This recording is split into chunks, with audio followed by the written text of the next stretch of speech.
The Zephyrian fleet hung in the void like a metallic storm cloud, their ships gleaming against the star-speckled darkness. Admiral Kethvar stood on the bridge of the flagship Dominion's Edge, his 6 eyes scanning the tactical display that showed their next conquest, Earth. The third planet from a yellow star, inhabited by a species that called themselves humans. The conquest would be simple, just like the 17 civilizations before them. The Zephyrian Empire had perfected their method over 3 centuries of galactic expansion. First came the psychological warfare, intercepting communications, studying the target species, learning their fears, then the ultimatum. Finally, the swift and brutal subjugation. Communications Officer Veltor, begin the standard infiltration protocols, Kethvar commanded, his voice carrying the authority of someone who had never known defeat. I want to know everything about these humans. Veltor's mandibles clicked in acknowledgement as he activated the deep space listening arrays. Within hours, they were drowning in human transmissions, radio waves, television broadcasts, internet communications, satellite feeds, the cacophony of a civilization that seemed to broadcast every trivial thought into space. The analysis began immediately. The Zephyrians had sophisticated translation algorithms that could decode any language within days. What they discovered about humanity painted a picture of a divided, chaotic species perpetually at war with itself, perfect for conquest. They fight constantly among themselves, reported intelligence analyst Morden, her voice tinged with the superiority that came naturally to all Zephyrians. Religious conflicts, territorial disputes, resource wars. They cannot even agree on how to manage their single planet's climate. Kethvar's primary eyes focused on the data streams flowing across his command console. Humans did indeed seem to be a fractured species. They had nation-states that competed rather than cooperated, ideologies that created division instead of unity, and a disturbing tendency to solve problems through violence. Show me their military capabilities, he ordered. The tactical display shifted to show human military assets. Primitive nuclear weapons that could barely crack a moon's surface, projectile weapons that relied on chemical propulsion, aircraft that couldn't even leave their atmosphere efficiently. It was almost insulting how easy this conquest would be. Their most advanced spacecraft can barely reach their own moon, Veltor reported, with what passed for amusement among his species. They've launched a few probes beyond their solar system, but nothing that could threaten even our scout ships. For 3 weeks, the Zephyrian fleet monitored humanity, building their psychological profile. They learned about human entertainment, violent movies, and competitive sports that seemed to glorify conflict. They studied human history, an endless cycle of wars, conquests, and genocides. They analyzed human literature, filled with stories of destruction, betrayal, and suffering. Everything confirmed what they already knew. Humans were a young, aggressive species that had not yet learned to channel their violent impulses productively. They were dangerous to themselves, but no threat to a superior civilization like the Zephyrians. Begin Phase 2, Kethvar finally commanded. Send the standard conquest ultimatum. The message was transmitted across multiple frequencies, in every human language simultaneously.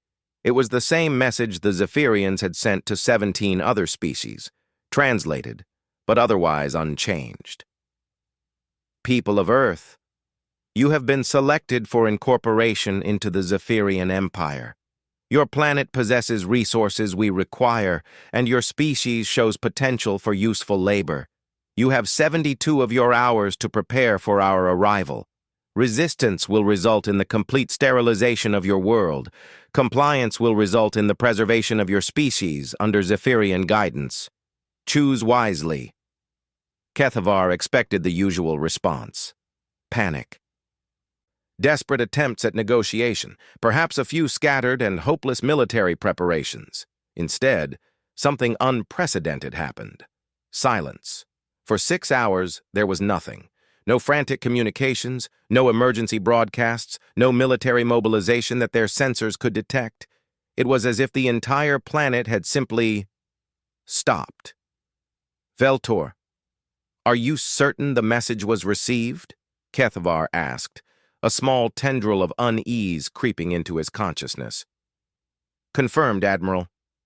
The transmission was received and acknowledged by multiple human communication networks. But there's been no response. Then, at exactly 6 hours and 14 minutes after the ultimatum, every human communication channel simultaneously broadcast the same message.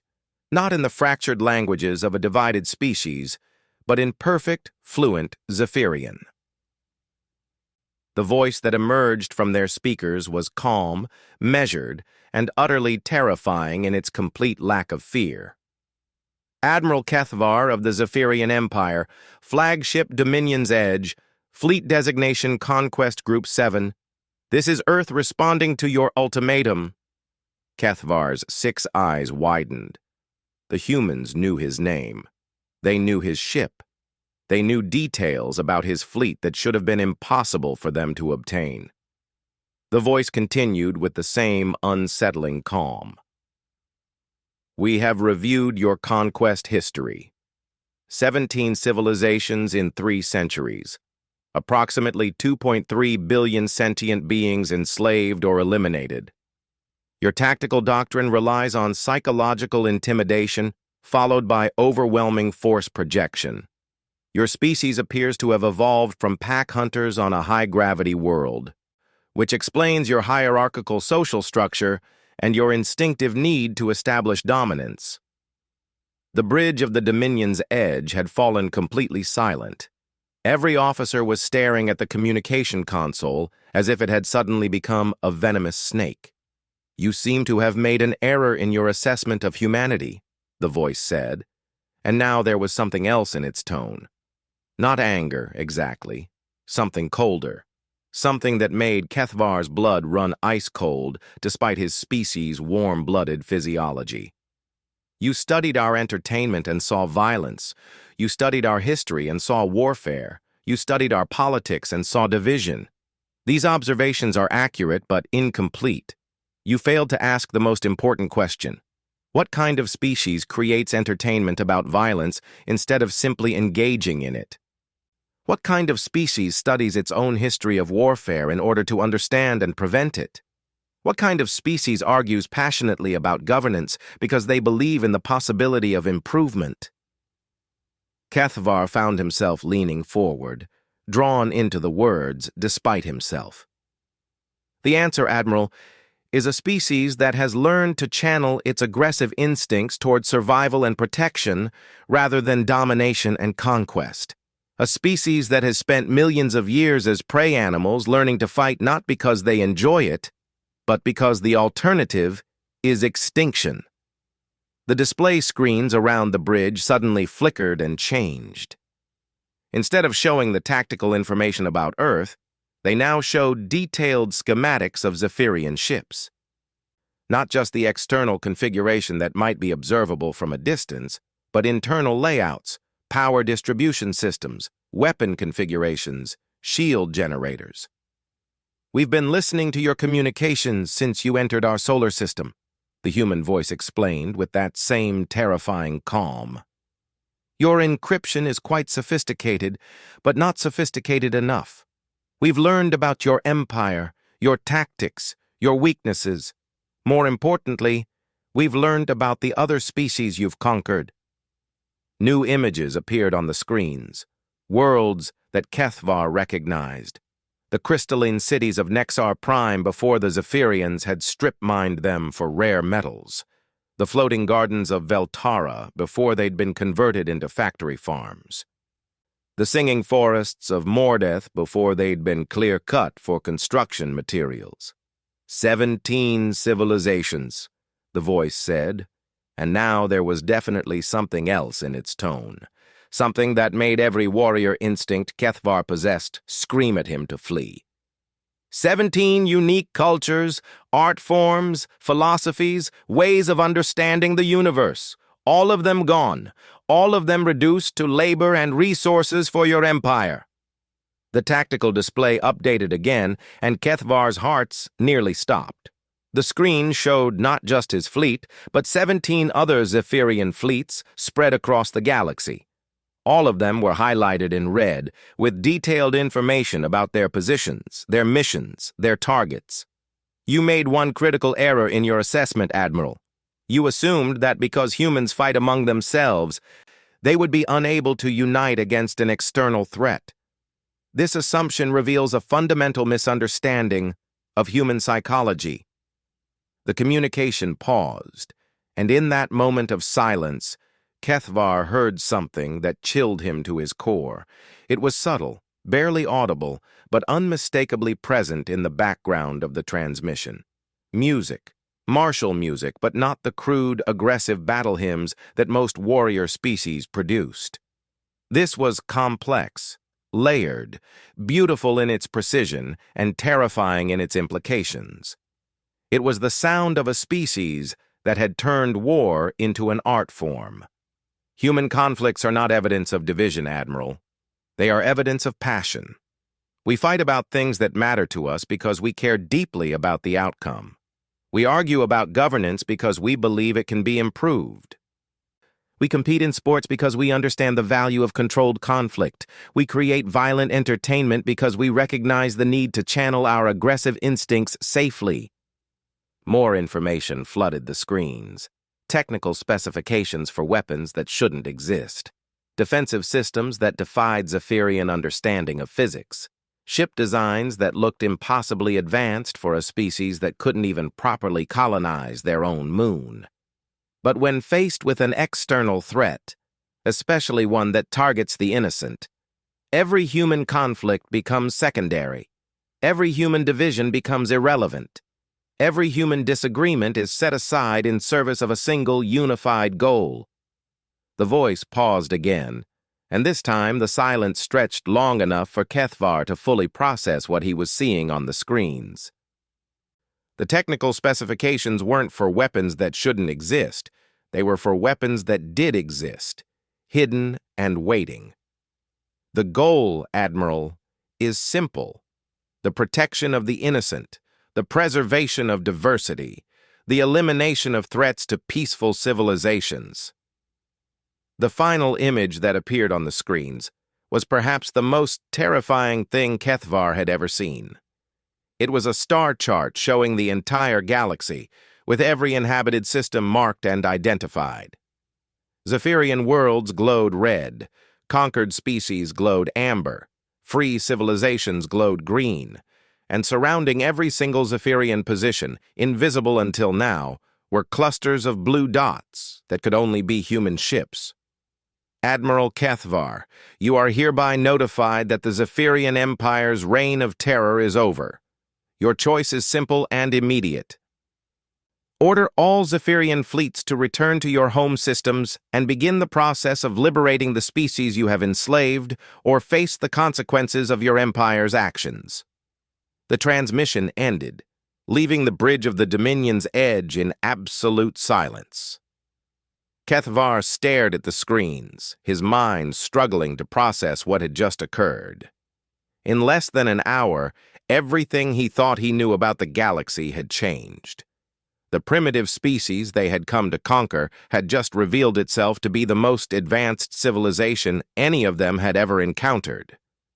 "Admiral," Veltor whispered, his voice shaking, "the human ships. How did they get into position without us detecting them?" Kethvar didn't answer immediately. He was studying the tactical display, trying to understand how humanity had managed to place fleets around every Zephyrian position in the galaxy without triggering a single sensor alarm. The answer, when it came to him, was almost worse than not knowing. They had been watching. For how long, he didn't know, but humanity had been observing the Zephyrian Empire for long enough to map every ship, every base, every conquest. They had developed technology advanced enough to remain completely invisible while positioning fleets throughout the galaxy. And they had done it all without revealing themselves until the moment they chose to act. This wasn't a primitive species stumbling into galactic politics. This was a predator that had been stalking its prey across the entire galaxy, waiting for the perfect moment to strike. The hours following humanity's ultimatum passed in a haze of disbelief and growing terror aboard the Dominion's edge. Kethvar had immediately attempted to contact the other 17 Zephyrian conquest fleets, but the responses he received only deepened his horror. Every single fleet reported the same thing. Human ships had appeared around their positions with technology that defied understanding. Ships that could phase in and out of normal space. Weapons that seemed to bend the laws of physics. Defensive systems that made Zephyrian firepower look like children throwing stones. Fleet Admiral Zarketh reports that the humans somehow disabled his entire armada without firing a single shot, Communications Officer Veltor reported, his voice barely steady. Their ship simply appeared, and suddenly every Zephyrian vessel lost power to weapons, engines, and life support simultaneously. Kethvar's mandibles clicked anxiously as he processed this information. Disabling technology from a distance without visible weapons fire suggested capabilities far beyond anything in the known galaxy. What about the 10th Fleet? They were conducting orbital bombardment of Kepler Colony. Recalled immediately, sir. Admiral Morvex reports that human vessels materialized between his ships and the colony surface. They projected some kind of energy field that not only stopped the bombardment, but somehow reversed the damage that had already been done to the colony's cities. The implications were staggering. Humanity possessed technology that could not only defend but could apparently reverse destruction that had already occurred. This went beyond advanced engineering into something that bordered on the miraculous. "Sir," interrupted Tactical Officer Drelhon, his voice tight with barely controlled panic.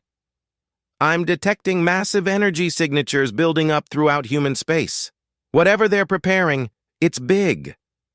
Kethvar moved to the tactical station and studied the readings himself. What he saw made his blood freeze. Energy patterns unlike anything in Zephyrian databases were cascading across human space, growing stronger by the hour. It wasn't the chaotic buildup of weapons charging for war. It was precise, coordinated, purposeful. The signature of a civilization that had been preparing for this moment for decades, possibly centuries. "Admiral," Veltor called out, his voice cracking. "Incoming transmission from Earth. It's not directed just to us. It's broadcasting simultaneously to every Zephyrian position in the galaxy." The same calm human voice filled the bridge, but now it carried an undertone of impatience that somehow made it even more terrifying. "Admiral Kethvar, you have had 12 hours to respond to our ultimatum. Since you have chosen silence, we will assume you require additional motivation to make the correct decision." The main display flickered and changed to show a real-time image of the Zephyrian homeworld, Zephyr Prime. Kethvar recognized the massive orbital shipyards, the planetary defense platforms, the swarms of patrol vessels that protected their most important world. What he didn't recognize were the sleek, impossible ships that had somehow positioned themselves throughout the entire system without triggering any alarms. "Your homeworld is beautiful," the human voice continued conversationally. "We've been studying it for quite some time. Fascinating architecture. Your crystal spires are particularly impressive. They seem to channel and amplify natural electromagnetic fields in ways that our scientists find genuinely remarkable." The image zoomed in to show the crystal spires of the capital city, and Kethvar could see tiny human figures moving among them. Not attacking, not destroying, simply studying, taking measurements, recording data. "We've taken the liberty of conducting some non-invasive archaeological surveys of your major cities. Your species has a rich history, Admiral. Did you know that your people were once artists and philosophers before you became conquerors?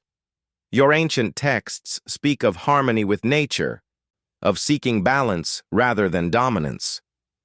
Kethvar did know this, though it wasn't something the modern Zephyrian Empire liked to acknowledge. In their distant past, before they had developed space travel, his people had indeed been very different. The transformation into a conquest-driven empire had happened gradually over many generations of expansion and easy victories against less advanced species. We find it tragic that such a culture was twisted into what you have become, the human voice said, and there was genuine sadness in it now. But we also find it encouraging. It suggests that change is possible. The display shifted again, now showing the 17 conquered worlds under Zephyrian control. But something was different. The slave factories were shut down. The mining operations had stopped. The orbital platforms that enforced Zephyrian rule were dark and powerless. "We have taken the liberty of liberating the species you have enslaved," the voice announced. "They are now under human protection while we help them rebuild their civilizations. The process is going remarkably well. It turns out that most species are quite eager to return to freedom once the option is presented to them."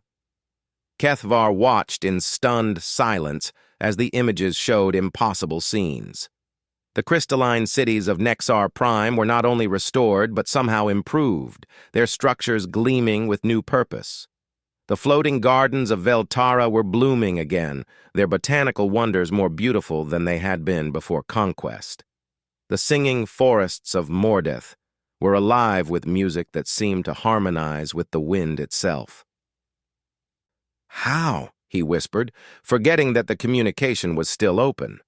"An excellent question, Admiral," the human voice replied, somehow having heard his whispered word across space.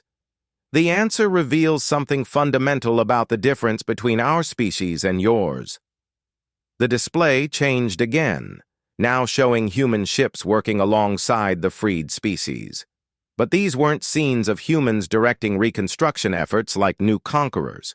Instead, they showed humans learning from the other species, incorporating alien knowledge and techniques into hybrid technologies that were more advanced than anything either species could have achieved alone. "You see conquest as taking. We see cooperation as growing. You extract value from other species.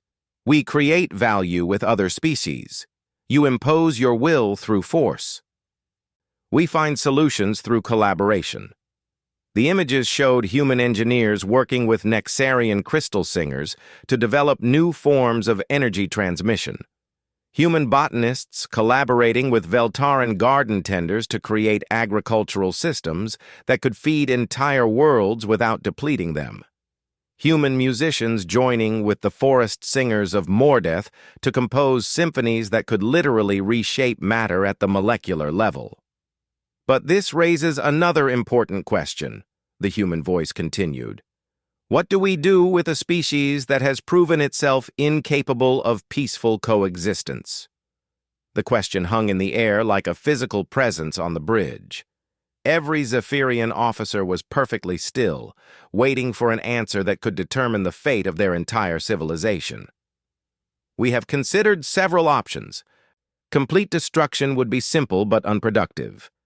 Forced relocation to a single world would be effective but cruel. Technological suppression would be practical but ultimately futile." Kethvar found himself holding his breath, despite not needing to do so for survival. Around him, his officers were equally frozen, waiting to learn their fate. "Instead, we have chosen a different path. We are going to give you something that your species has apparently forgotten how to provide for itself." The display shifted one more time, now showing detailed plans for what appeared to be massive construction projects. Not weapons or defenses, but cities, schools, hospitals, research facilities, art galleries, concert halls. "We are going to give you a choice, Admiral.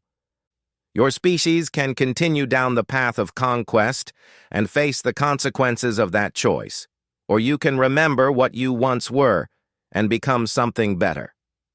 The plans on the display were breathtaking in their scope and beauty. They weren't imposing human architecture on Zephyrian worlds. Instead, they were enhanced versions of traditional Zephyrian designs, incorporating the best aspects of multiple galactic civilizations while respecting the unique aesthetic preferences of each species. Every Zephyrian world will be offered this choice individually. Those that choose to join the Galactic Cooperation Council will receive assistance in transitioning to a peaceful, productive civilization. Those that choose to continue their aggressive expansion will find that the galaxy is no longer willing to tolerate such behavior. The final image that appeared on the screen was perhaps the most impressive thing HFY had ever seen. It was a vision of the galaxy as it could be. Thousands of species working together, sharing knowledge and resources, exploring the universe not as conquerors, but as curious partners in discovery. The universe is vast, Admiral. There are wonders beyond counting waiting to be discovered, mysteries that could take millions of years to solve, beauty that could inspire entire species to heights of achievement they never imagined possible. Why would any rational being choose conquest over such opportunities? The transmission paused, and in that silence, HFY found himself truly considering the question. His entire life had been devoted to military service, to expanding the empire, to enforcing Zephyrian dominance over lesser species. But now, faced with undeniable evidence of humanity's superior capabilities, he was forced to confront a disturbing possibility. What if the Zephyrians were the lesser species? "You have 24 more hours to make your decision, Admiral," the human voice said, breaking the silence.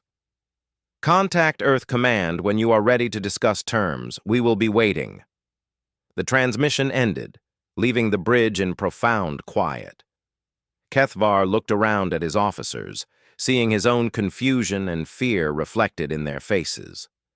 These were warriors who had never known defeat, leaders who had never doubted their superiority, conquerors who had never questioned their right to dominate others.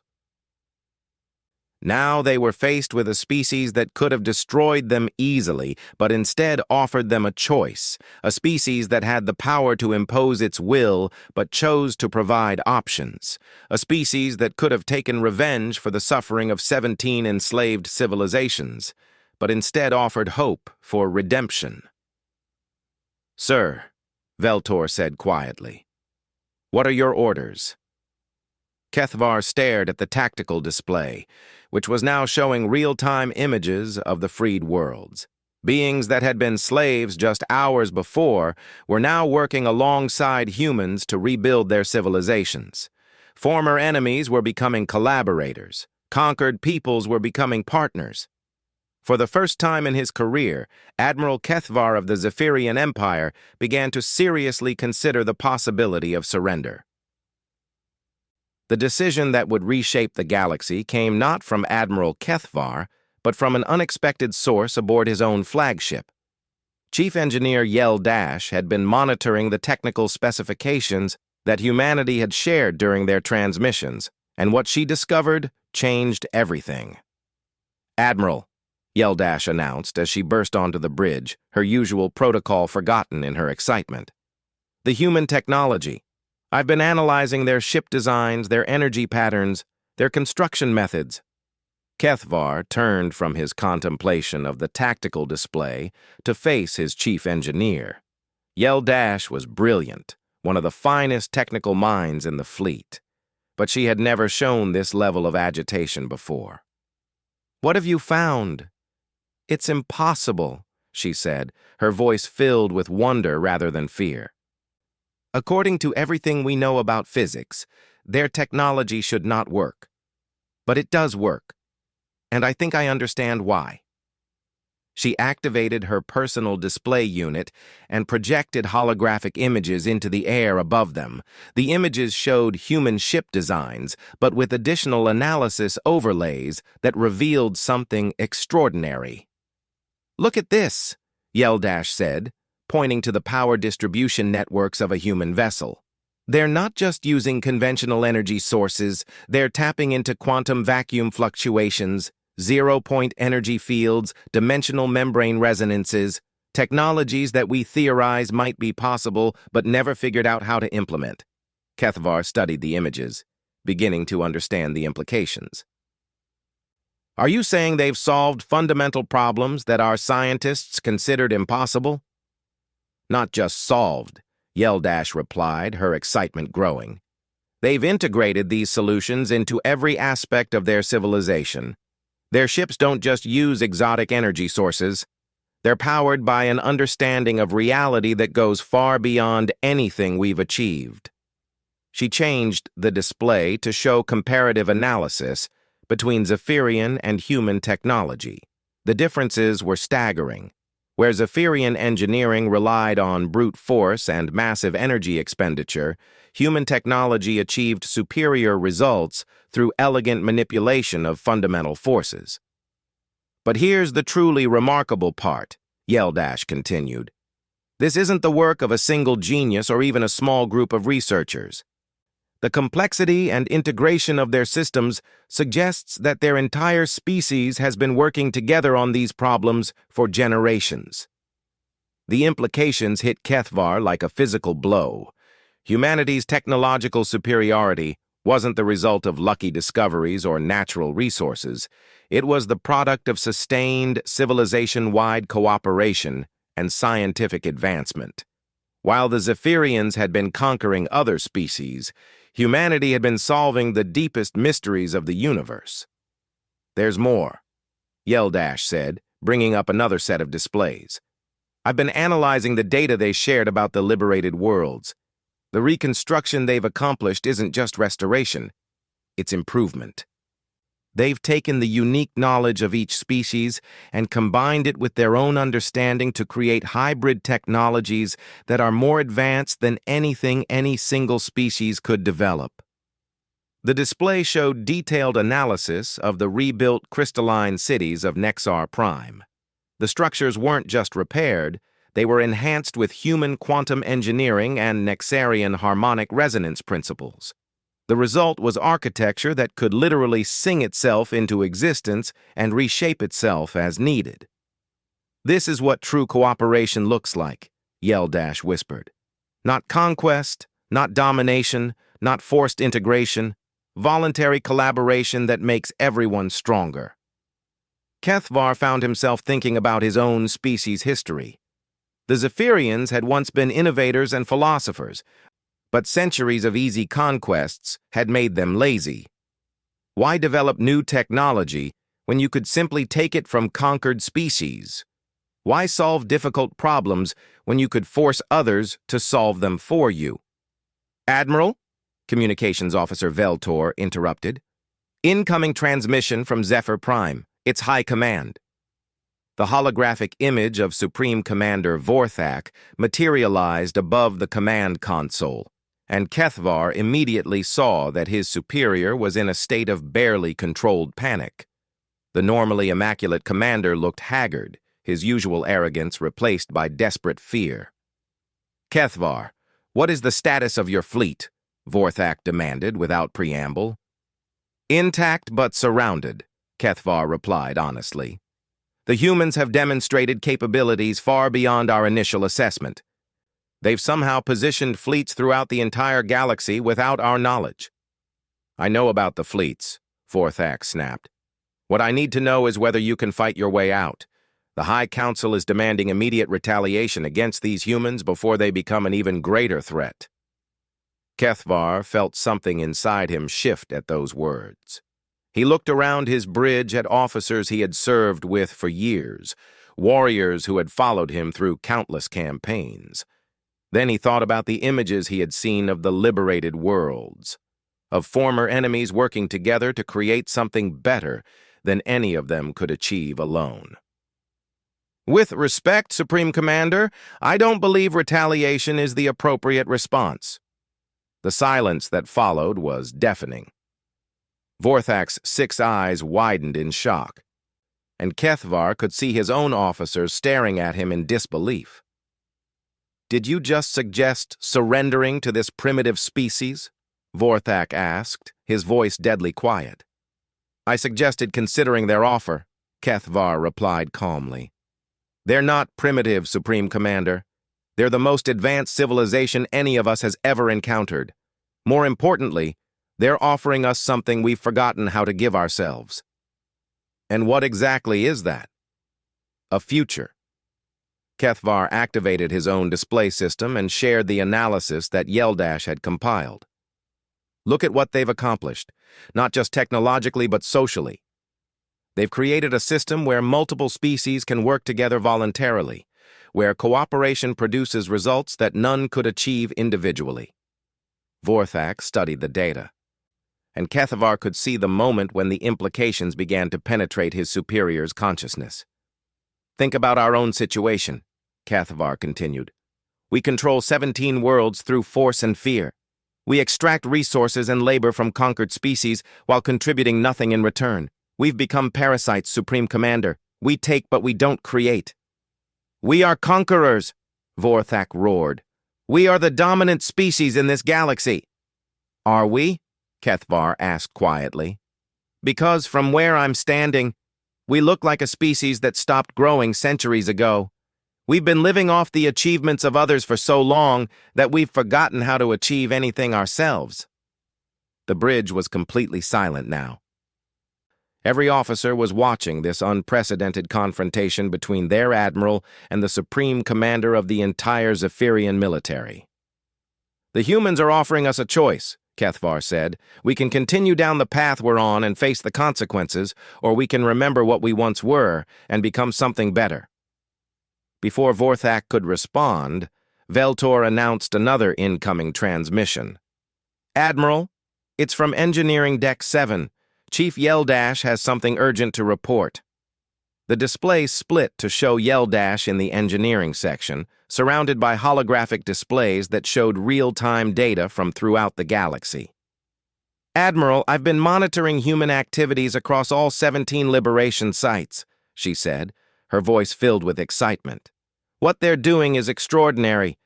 They're not just freeing the enslaved species, they're helping them achieve things they never could have accomplished on their own. The display showed scenes from across the galaxy.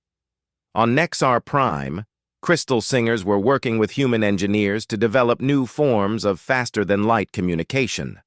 On Veltara, botanical specialists were collaborating to create agricultural systems that could transform barren worlds into gardens.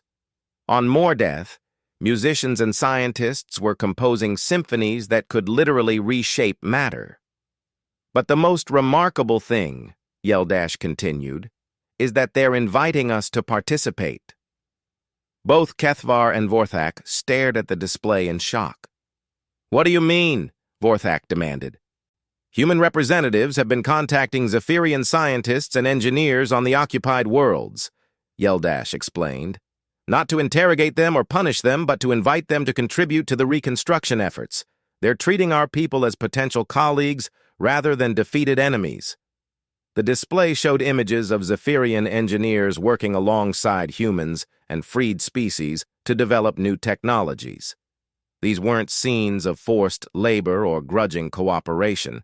They were images of genuine collaboration, with Zephyrian knowledge being valued and incorporated into the greater effort.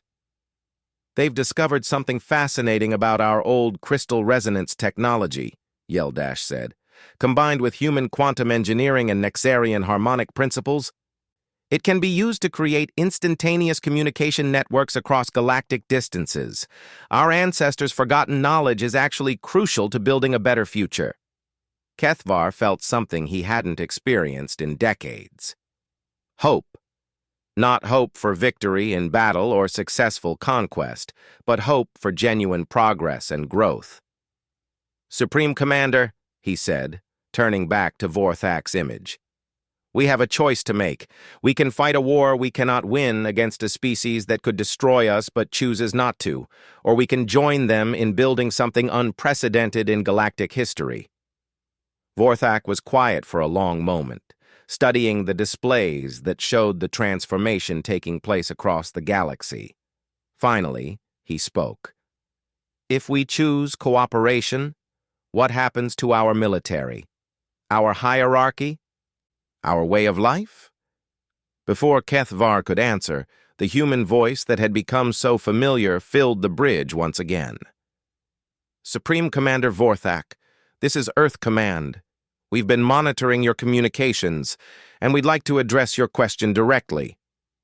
The display shifted to show a human figure for the first time. She was surprisingly young-looking, with calm eyes and a gentle smile that somehow conveyed both warmth and absolute confidence. My name is Dr. Sarah Chen, and I serve as coordinator for the Galactic Integration Project. To answer your question, cooperation doesn't mean the elimination of your culture or social structures. It means the evolution of them. She gestured, and the display showed new images of Zephyrian worlds where voluntary cooperation had already begun. Military officers were being retrained as exploration specialists and peacekeepers.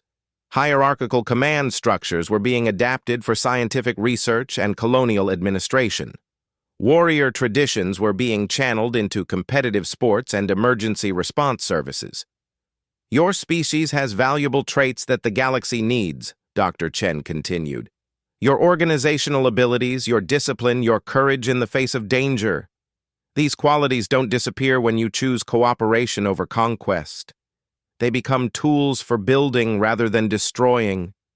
She paused, letting the implications sink in. The choice is yours, of course. Every species, every world, every individual gets to decide for themselves. But we'd like you to know that if you choose to join us, you'll be welcomed not as defeated enemies, but as valued partners. The transmission ended, leaving the bridge in profound silence once again. Supreme Commander Vorthak was the first to speak. Admiral Kethvar, you are hereby authorized to open formal negotiations with Earth Command. I will convey our decision to the High Council. Kethvar nodded, then turned to address his crew. Communications Officer Veltor, open a channel to Earth Command. Use the diplomatic protocols. As Veltor worked at his station, Kethvar reflected on the remarkable turn of events. In less than 48 hours, everything he had believed about the galaxy had changed. Humanity hadn't just defeated the Zephyrian Empire, they had offered it a path to redemption. Channel open, Admiral, Veltor announced. Kethvar straightened his uniform and prepared to speak the words that would reshape the destiny of his species. Earth Command, this is Admiral Kethvar of the Zephyrian Empire. On behalf of my crew and with the authorization of Supreme Command, I formally request to begin negotiations for our integration into the Galactic Cooperation Council. The response came immediately, filled with genuine warmth and enthusiasm. Admiral Kethvar, this is Dr. Chen. Your request is accepted with great pleasure. Welcome to the beginning of a new era. As Kethvar began the first diplomatic conversation of his career, he realized that humanity's greatest weapon had never been their advanced technology or their superior tactics. It had been something far more powerful and far more dangerous to empires built on conquest. It had been hope. Hope for a better future. Hope for cooperation over conflict. Hope that former enemies could become trusted allies. And as the first Zephyrian ships began their journey toward Earth to begin formal negotiations, that hope began to spread throughout the galaxy like wildfire, igniting possibilities that no one had dared to imagine. The age of conquest was over. The age of cooperation had begun.